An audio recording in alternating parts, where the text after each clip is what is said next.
Assalamu alaikum wa rahmatullahi wa barakatuhu. This is the Islamic History Project, and I am your host, Nafisah. You are listening to Ramadan Special on EVA 102.5 FM. So I'm here today to talk about Islamic history, inshallah. I just wanted to give a little background about myself. I am an aspiring historian. I write articles and produce content on Islamic history to make it more accessible and relevant to the average Muslim today. And I do this to try and encourage Muslims to reflect on the lessons within our own history, within our own stories, inshallah. History is often considered a pretty boring subject, and to be honest, I completely understand why people feel like this. We've been presented history in such an academic, so to speak, boring way in terms of like having to read huge books, having to listen to lectures by really boring people sometimes.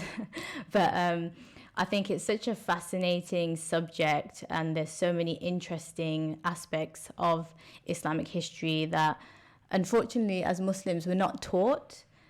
There's so many different periods and people of the past who can teach us so much now. As Muslims, we go through Islamic education, and Islamic history stops at the death of the Prophet ﷺ, and we go through secular education, and often, Muslims are never mentioned. We never see ourselves in the history. We never hear about ourselves. So I think it's really important that we reconnect with our own history and explore what has happened to us in the past, how we can root ourselves in the present. Those who look into history are at an advantage because history enables us to understand the times that we're living in and what we're going through now as a community. We can't move forward with strength and determination if we don't know what has happened to get us up to this point. And this reminds me of a famous saying. A people who do not know their history are like a tree without roots. And I think this is absolutely true. So you're listening to the Ramadan special on EVA 102.5 FM. And you can find us also on Facebook Live. You can follow me on Instagram, Islamic History Project, and also that will kind of lead you to my website and all of my articles. So if you wanted to know some more about what I'm talking about, you can contact me through there. You can also text in today on 07450 925 084. I'll be taking questions through text, but I won't be taking calls because I have a lot to get through today, inshallah. So, Bismillah, let's begin. First of all, I just wanted to explain what is Islamic history, because it's like this new kind of field, this new subject that's come out and it's trending at the moment. And we're not really sure if it's like an Islamic science or if it's just like this random subject that everyone's interested in all of a sudden.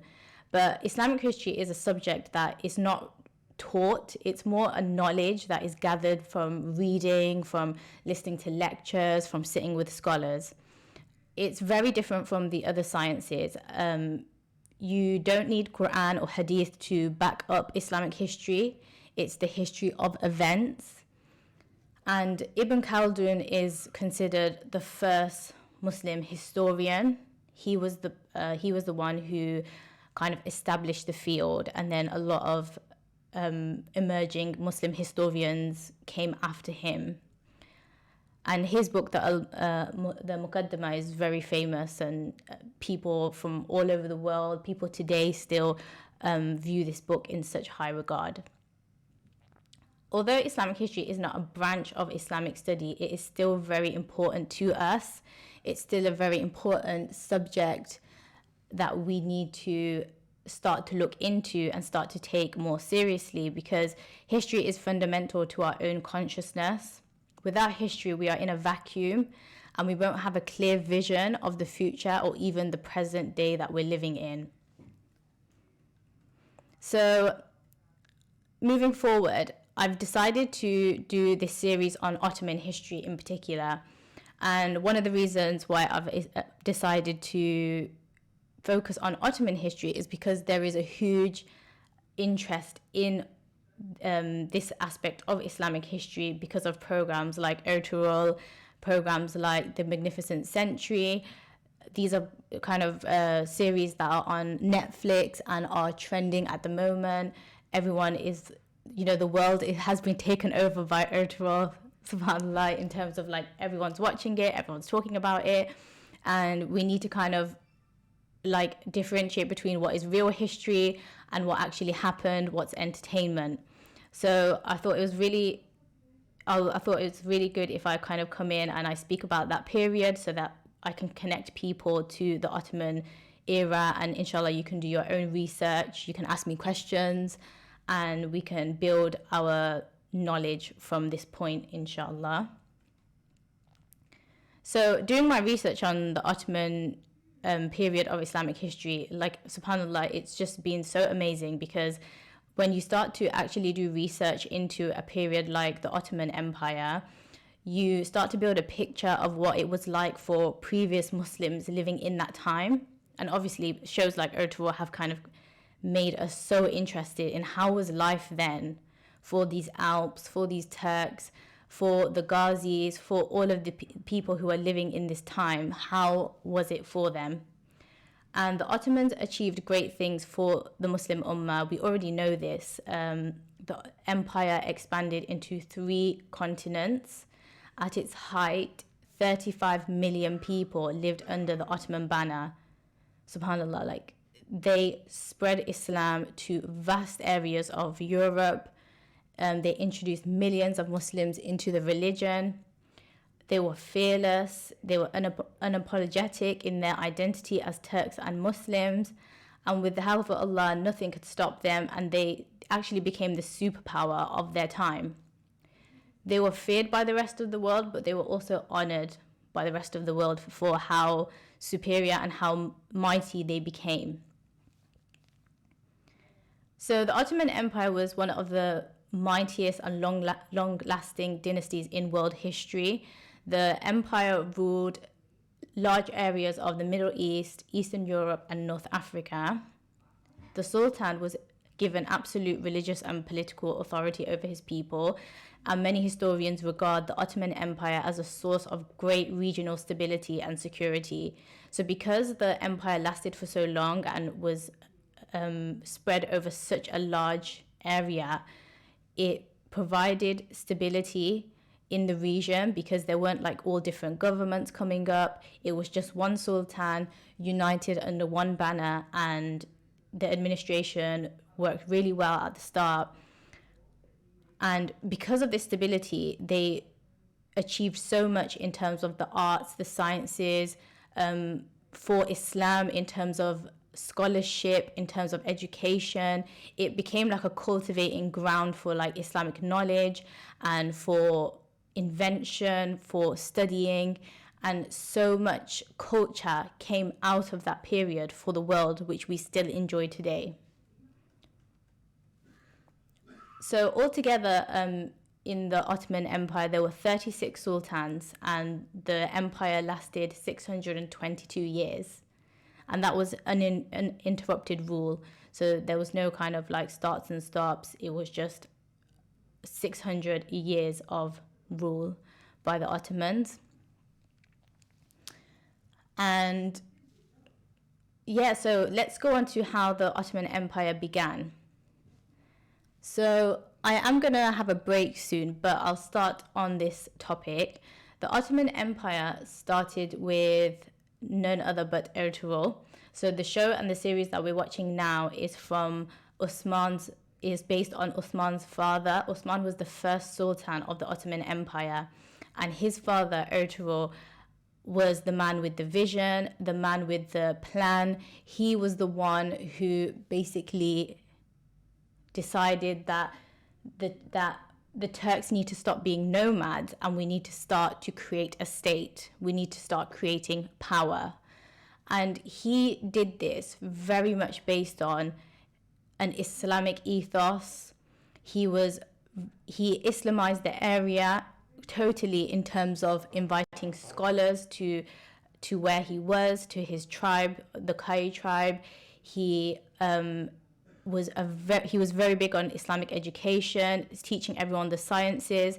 And from the inception of his vision for statehood, he made Islam the core. So he built his vision upon the tenets of Islam. And of course, he was inspired by his sheikhs, by the Prophet's Sunnah, and for his deep love in establishing justice. So as we know, before the Ottomans, we had the Seljuks. If anyone's watching Ertugrul, you'll know about the Seljuks. They were the kind of Muslim empire of the region in Anatolia at the time. So what you see in this period is the Seljuks start to decline in power. The Mongols are threatening the region and taking over the region. They're always there kind of pushing and testing the Seljuk Empire. And then on the other side, you have the Byzantine Empire on the western side. So the Muslims, Oghuz and Seljuk Turks, were kind of sandwiched in between these two enemies. So this is the context. Ertugrul's marriage to Halima united these two branches of Turks. So in Anatolia, you had Seljuk Turks and you had Oghuz Turks who migrated. And through this marriage, Ertugrul and Halima's marriage, you united these two branches with the birth of their children, of course. So it was Osman, one of their sons, who became the bey, who became the future sultan of the Ottoman state. So that is just some context. So what we see is Ertugrul, of course, what we see in, I think it's season 2, you see him, I don't want to give spoilers as well, so I have to be really careful what I say. But what happens is Ertugrul leaves his tribe with 400 tents and he goes towards the west. He is seeking to establish justice, to find new lands, and to stop kind of being in this situation where he's in danger by like both sides. He moves and he establishes himself, and he and his Alps become known as what we call Ghazis. And in this area there were loads of different Turkish tribes, Oghuz tribes, and they had warriors who were called Ghazis, and they were fighting the Byzantine Empire. And because of this, the Sultan at the time, Sultan Aladdin, awarded Ertugrul lands to establish himself because he was fighting for the Muslims on that side, so on the Byzantine side. So it was Ertugrul's loyalty, Ertugrul's dedication to Islam and to protecting his people and fighting the Byzantine Empire that basically got him on his feet in terms of like establishing himself and his own lands. And it was from his lands in Sogut, based on his vision, that were the foundation of the Ottoman Empire. So with basically what I'm trying to say is without Ertugrul, there would be no Ottoman Empire. So I know it's just a program, but it's also like a really cool program because it's showing us the man behind the scenes, and Ertugrul was that. And he prepared his sons, he prepared the future generations, he prepared those loyal to him to think bigger, think out of the box, think with like foresight. Don't just think about tomorrow, think about the next 100 years. And that's what Ertugrul was able to do. He was able to inspire so many people who were following him. And he, you know, as we know it from the program, he has these certain Alps who are like ride or dies. Like there's Turgut, there's Dogan, there's Bamsi, all of these different Alps. And they actually went on to become governors once Ertugrul established himself, because these people were loyal from the start till the end, and they weren't just soldiers. They became governors. They became leaders. They went on to do great things, and it was because Ertugrul was able to inspire that kind of motivation in them, that we need to think ahead. We need to think long term. We need to think about our children, our children's children. Like he was able to kind of inspire that type of thinking in his people. Right, so we're going to go for a break now. You're listening to Ramadan Special and Ava FM 102.5, and you can text it in. So the number is 07450 You can post questions to me on the Facebook Live, and we will go through them, inshallah.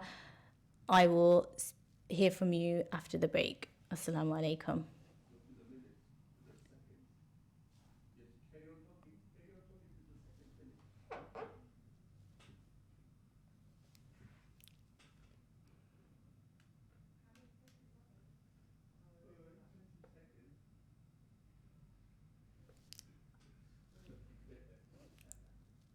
Okay, am I off?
Assalamu alaikum wa rahmatullahi wa barakatuhu. I am your host Nafisah of the Islamic History Project.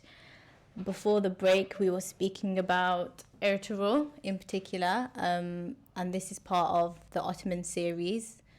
You're listening to Ramadan Special on Eva FM 102.5, and you can text in today on 07450 925 084.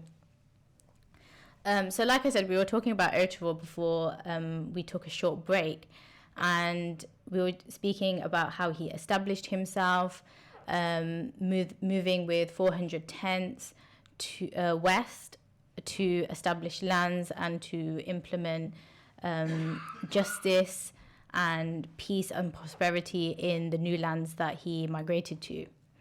And I actually had the privilege of speaking at an Ertugrul inspired ladies event last week, which was a beautiful night, mashallah. It was a ladies only night, and I got the opportunity to speak to quite a few sisters, alhamdulillah, about the lessons within this program that everyone is going absolutely crazy about and really enjoying. And it was really nice to speak about this series because although it's just a series, like an entertainment series, it's full of so many empowering lessons for us as Muslims. You know, Ertugrul is such a great example of how we want to be as Muslims, what we want to represent, his traits, his characteristics, his bravery, his fearlessness, his vision. It's all things that I think that a lot of the Muslim youth today want to be about and want to represent, and we don't know how to because we haven't been taught the skills or taught to have such long-sighted vision. And Ertugrul is a great way to engage Muslims with their Islamic history and connect the Muslim youth with feeling Muslim and like having a sense of belonging to the ummah and to a certain community.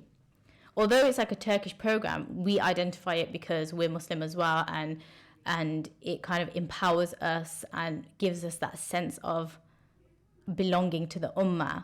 So it's not just like a Turkish story, it's a very Muslim story as well, and I think it really connects with us because of that. One of the things I did say in my talk at this particular event was, don't watch Ertugrul for the hype, watch it for the lessons, because although it's an entertainment series and it's really cool and it has like these fight scenes and these like love stories and everything, it's full of amazing lessons. It's full of, you know, like wisdom from the Quran, from the Hadith. There's like prophetic stories in there. There's these characters who are just so loyal, so brave. And it's not just all about like the fight scenes. There's so many deep levels to the characters, like what they go through in their life, what they go through in their relationships, how they're supposed to act.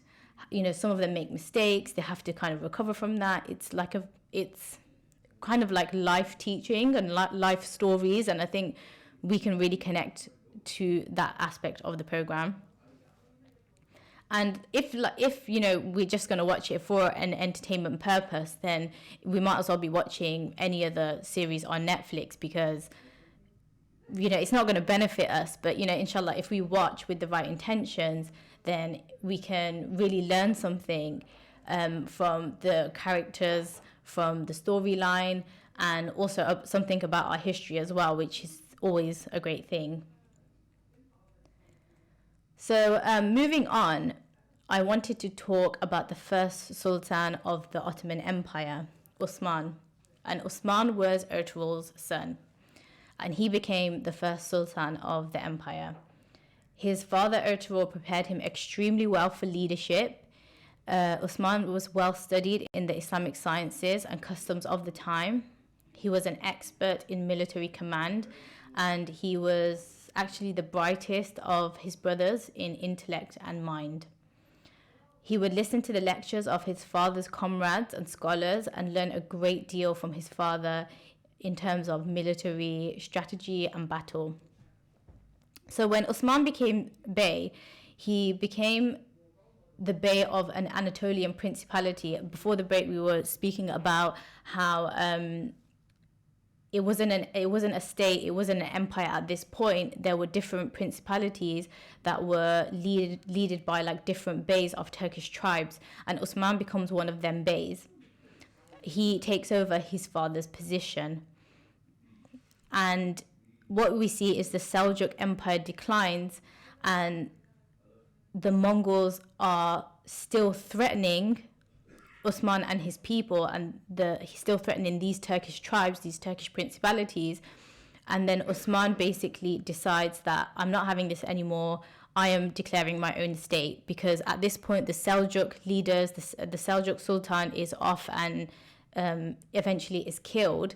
There's a power vacuum. Osman needs to act at this point. Like, what am I going to do? Am I going to let the Mongols take over me, or am I going to establish my own state? Am I going to fight back?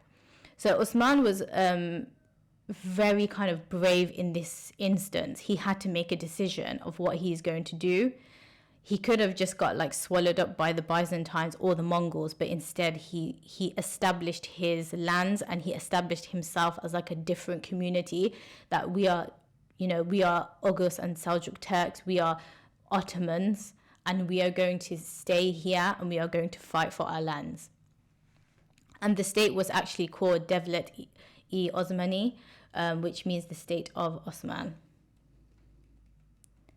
So Osman was around between 1299 and 1326. And for any of the Ertugrul watchers, just how Ertugrul was inspired by Ibn Arabi. So just for a little history lesson here as well, we're not sure if Ibn Arabi and Ertugrul actually came into contact. I know in the series we see that Ibn Arabi is like chilling in the Kai tribe, but we're not actually sure if this is true. What we do know is that Ibn Arabi was traveling the Muslim world at this time. They could have come into contact. I'm not saying they didn't, but what we do know is that Ertugrul used to read Ibn Arabi's literature. He used to follow Ibn Arabi. That could have been through a distance, so he could have heard about his lectures, heard about his teachings. He read his writings, but we don't know if Ibn Arabi was actually like with the Kai tribe and like physically with Ertugrul. But Osman similarly had a sheikh called Sheikh Edebali. And history records that when Osman was staying at his sheikh's lodge, his sheikh's dervish lodge, he had a dream. And this is like this is how the Turks consider the Ottoman Empire, like literally starting. Osman has a dream that a tree is coming out of his chest, and its branches are spreading over 3 continents. So, Africa, Europe, and Asia.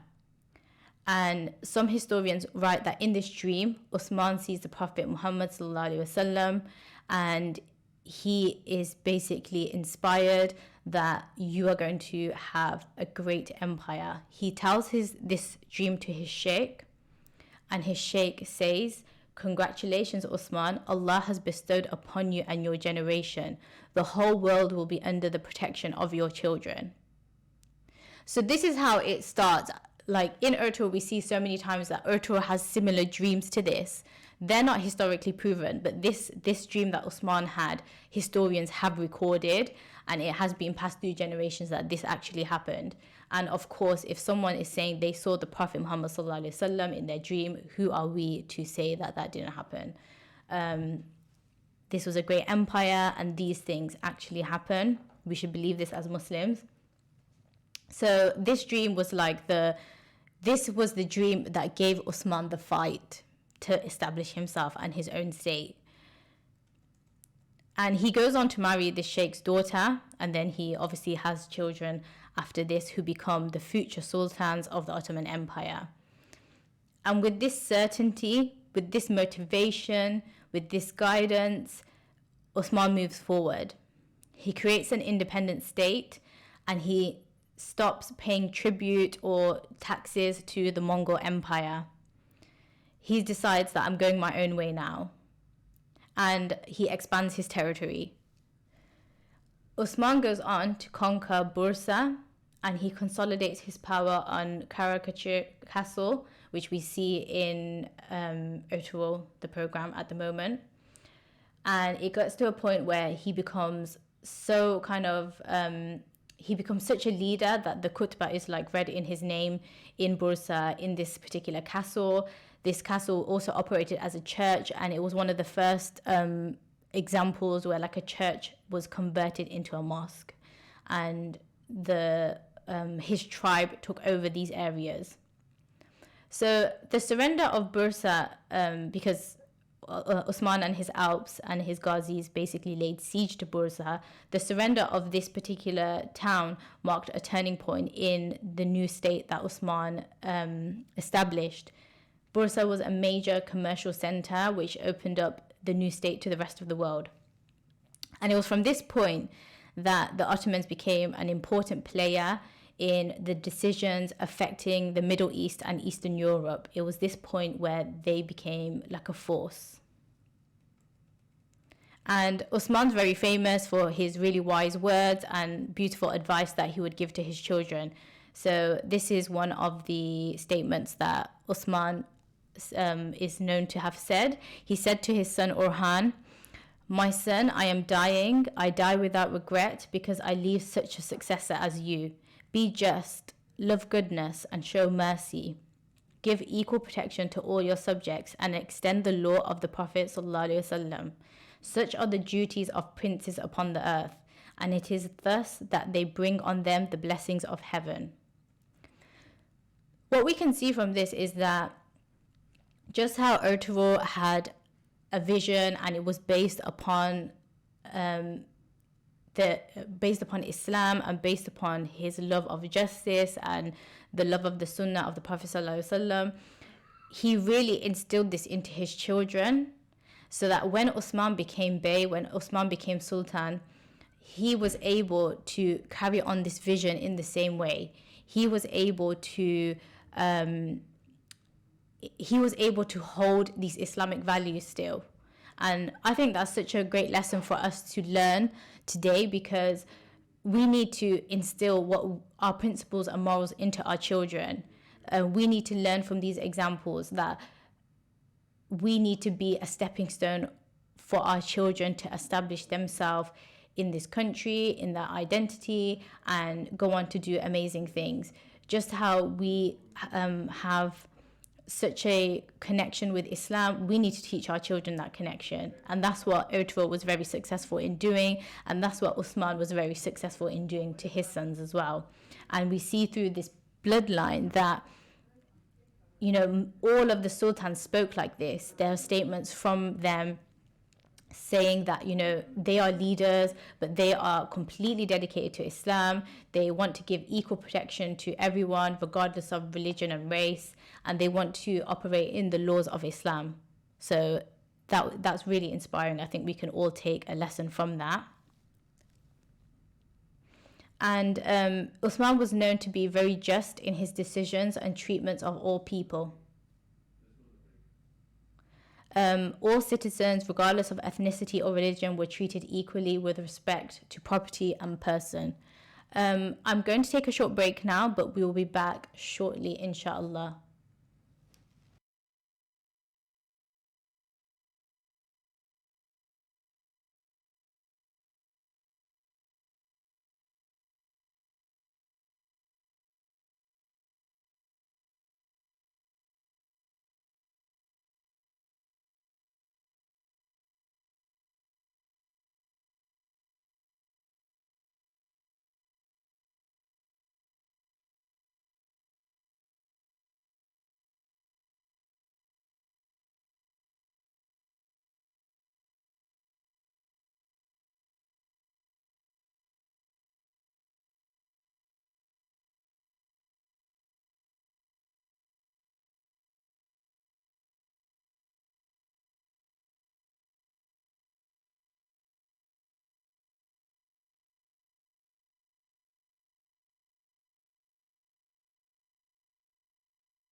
Assalamu alaikum wa rahmatullahi wa barakatuhu. My name is Nafisah Kara, and you are listening to Ramadan Special on Ava 102.5 FM. This is the Ottoman series. We're going through Ottoman history today, inshallah, and I have 15 minutes left, so I'm going to, inshallah, try to wrap this up and kind of set myself up for the next session. I'm doing 3 sessions on this, so if you are interested, tune in.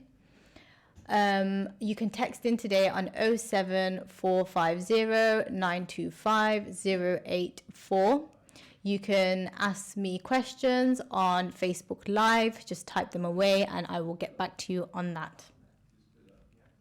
So before the break, we were just speaking about Osman, the first Sultan of the Ottoman Empire, and we were just kind of reflecting on the lessons of his rule and his reign as Sultan. And I think there's so many lessons that we can learn from his rule and this really interesting period in Islamic history. One of the reflections I had was how him and his father invested so much in Islamic knowledge by inviting scholars and seeking the company of sheikhs into their lands and for their people to benefit. They invested time, money, and teachings into Islam. From the very inception of their vision for statehood, they made Islam their identity, and their cause was an Islamic one. They didn't leave Islam in the classroom. They were living, breathing examples of Islam and Muslims by implementing justice through things like trade, education, how to make goods, how they were pursuing liberating people who were oppressed at the time. They did not leave Islam in the classroom, and that's what I think we can reflect on today. It's that when we embody Islam, when we empower ourselves from the Sunnah, when we don't just learn lessons, but we actually implement them, they inspire action in us, we can do great things as Muslims. There are a lot of things culturally and just society-wise that we do which we know is not the correct teachings of Islam. And because it's in line with our culture, we're like, oh yeah, it's been like that for 50 years. Let's just keep going ahead and doing that because it's our culture. And it's like, no, Islam is there to empower us and to take us away from backwards cultures. That's what Islam is there for.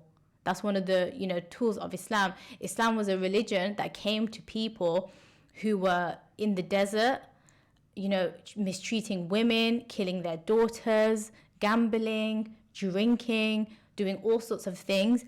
And it transformed them people into what I could only, almost describe as saints. People like the Sahaba, people like the Prophet ﷺ, who were so empowered by the teachings of the Quran, so empowered by the Hadith, by the sayings of the Prophet ﷺ, that it kind of inspired so much in them that they changed their entire life. They changed their entire community. They went on to spread this message of peace. They went on to spread this message of progression and of empowerment. And I think we need to do that as Muslims. We need to learn from our history that whenever we have been great as Muslims, we have allowed the message to enter our hearts fully, and we have used it to empower ourselves and the people around us. And that's what I want you to take away today, because that is what our knowledge of history is for. It's to inspire us, it's to lead us somewhere. Another lesson that I wanted to extract from this period is that as leaders, they never separated themselves from the religion. Like I said, they totally immersed themselves in the deen and the sunnah. Their whole vision, and of course their vision was successful because they had them pure intentions of furthering Islam and furthering the message. And that is why the Ottomans achieved so many great things for the Muslim Ummah and the world. Another reflection I had that I just want to end with is that we can also see kind of like how Ertugrul's guidance and preparation of Uthman allowed him to make the right decisions when it was his turn to lead. His father prepared him to be a leader. And that's something I think as parents we can really learn from, because we need to educate our children to live in this time, not our time. I can't prepare my children for my time. I have to prepare my children for the future. I have to instill lessons in them and tools in them so they can go forward and they can make the right decisions.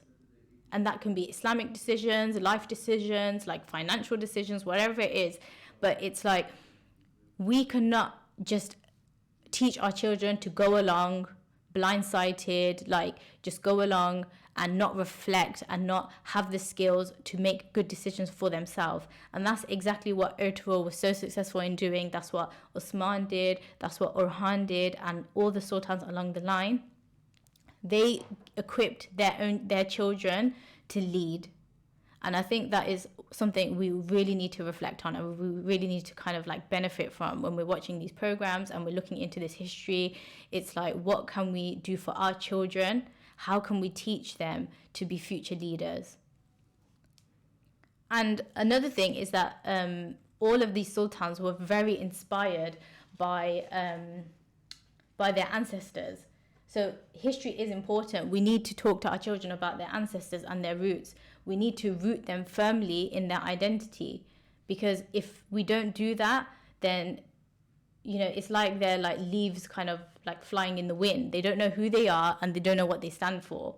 So we need to do that as parents, inshallah. And I just want to end with this short quote. So Orhan, which is the second sultan of the Ottoman Empire, he says this about his father: "My heavenly father, Osman Ghazi Khan, made a handful of soil composed of Sogut, a principality. With the willing of God, we turned the principality into a sultanate. You will achieve something much bigger, Orhan." So he's speaking to himself that I will achieve something much bigger than my father. "It is not enough to rule the Ottomans on only 2 continents, because the determination of the Kalima is too lofty to fit on only 2 continents. We are the heirs of the Seljuks. We are the heirs of Rome." So we can see with this that Orhan had an even bigger vision than Osman. Subhanallah, it's like these giants came and they just got bigger, like as giants. Ertugrul first, Osman, and then Orhan. And we can see in Orhan's language that he is totally inspired by his grandfather, totally inspired by his father, and he wants to continue their path. And that's exactly what he does. So next week, inshallah, we're going to go through the next few sultans, and we're going to talk about just some of the like achievements of the Ottoman Empire, kind of what they gave to the world, the different lands that they ruled in. And, you know, at some point we will also talk about their failures, because we're not here to paint Islamic history as this like utopian history that, you know, the Muslims came and then it was like Jannah on earth. We're not going to say that, people. There were things we did wrong as Muslims, and we need to reflect on that as well. Even though the Ottoman period is seen as such a great success and such a like prosperous era, there were also errors that the Ottomans made, and eventually within the 600-year period, Allah removed them from their powerful position. Because just as, you know, we make mistakes as humans, empires make mistakes, empires have flaws, and things don't always, you know, things don't last forever. We know this as a rule of the dunya. So this is exactly what happened with the Ottomans. But inshallah, we're going to reflect on the successes, we're going to reflect on the failures. Do follow me on Instagram, Islamic History Project. Assalamu alaikum wa rahmatullah.